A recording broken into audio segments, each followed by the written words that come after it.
Hey Squier, what went wrong here?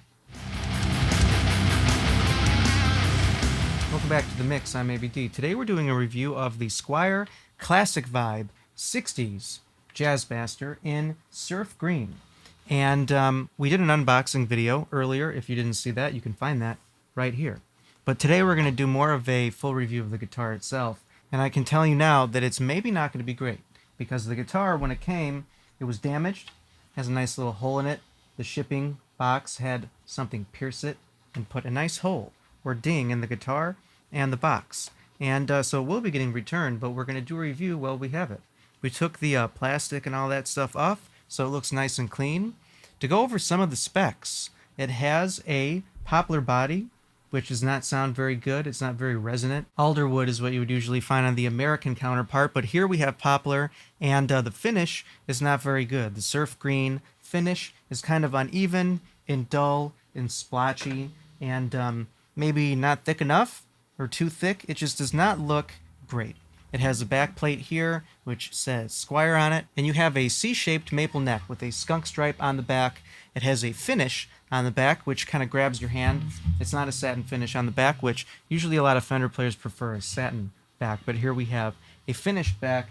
And then we have two single coil Jazzmaster pickups, which are El Nico, which is nice. I think El Nico 5, both of them. I think they're vintage output, kind of low output to match the 60s vibe of the guitar.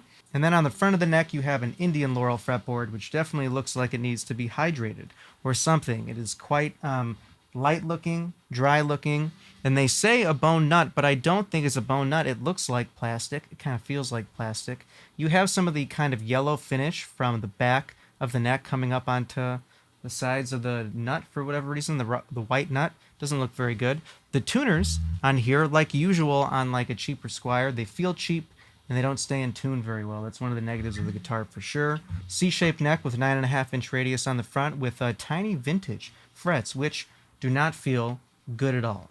Whoever did the work in this guitar, or more than one person, didn't do enough work or any work. And the frets are really unlevel and maybe the scratchiest I've ever felt on like a cheaper guitar like this. Even like the cheaper Sonic series or Bullet series. And this guitar does unfortunately kind of feel similar to guitars in that price range for like $200, even though it costs twice as much for the Classic Vibe, $450 or $400. Luckily, I got this on sale from Guitar Center. Unluckily, it was damaged in shipping, and so we'll be going back. But even if it wasn't damaged in shipping, I don't think I would be able to keep it because the neck is just so bad. The neck is just really, really scratchy. Just not good. Not good at all. But regardless, we'll do a little demo of what the pickups sound like, because the pickups do sound good. And otherwise, it's not a terrible guitar for the money. We have the whammy bar in here and the uniquely Jazzmaster tremolo system that we have down here. And it's a longer trem arm, and it just works differently. It slides over the saddles up here, and there's just kind of a big piece of metal in there. You can see the part that comes out the top there.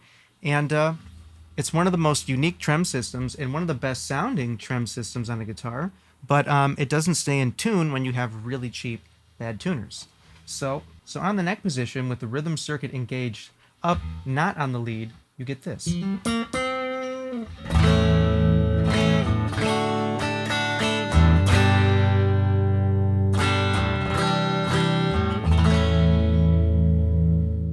if we turn down the volume to hear it acoustically, here's what you get.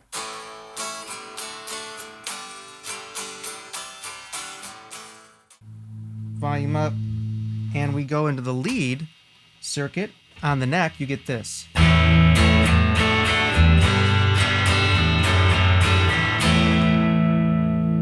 If we go back to the rhythm, and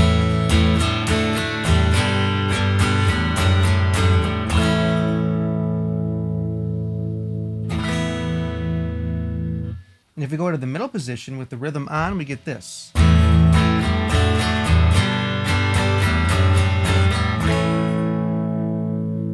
If we go to the bridge with the rhythm circuit up, we get this.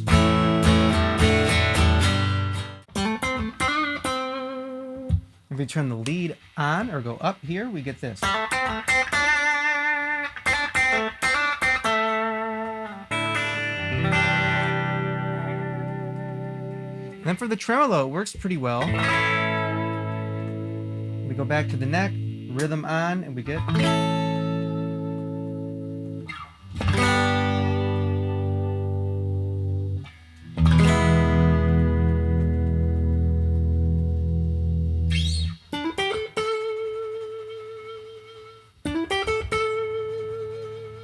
And so you can hear that scratchiness even picking up through the amp, the simulated amp.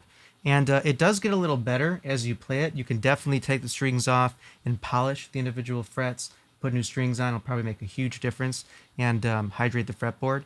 But from the factory, not good. The setup is not terrible. The action is about right. Pickup height is not too bad. Maybe the bridge is a little far on the lower E position. But the intonation is not perfect. It's also not terrible, but you could tell that they didn't perfectly intonate it before sending it out, or maybe weather conditions or shipping changed it. And everything on it just feels really cheap. The tremolo, the plastics on everything, the tuners feel cheap, but also are cheap because they don't really work that well. And you want to have good tuners when you have a tremolo system. You might want to put locking tuners on there. The neck feels pretty good. The finish on the back is even enough.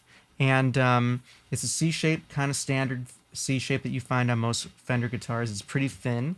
And the 9.5-inch radius feels good that you usually find on a Fender. It's not super flat. It's a little more curved. But for your standard kind of blues stuff...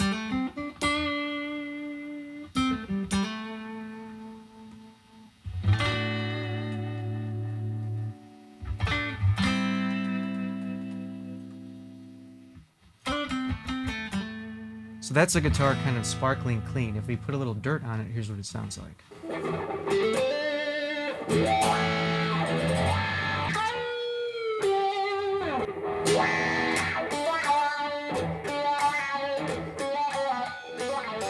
yeah, it's not my favorite guitar I've had from Squier. It's definitely one of the worst ones I've gotten. The QC was just not good. Whoever worked on the neck did not give it enough love and care.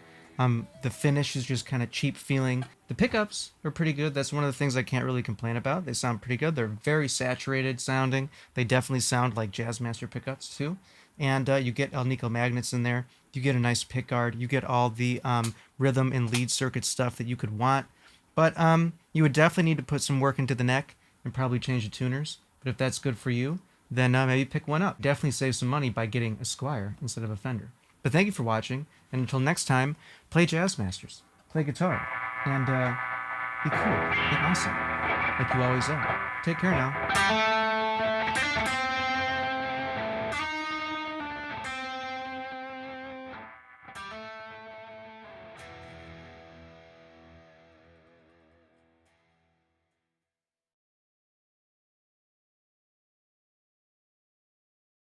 And then on the front of that's pretty much all the specs. C-shaped neck, 9.5-inch radius on the front, which 9.5-inch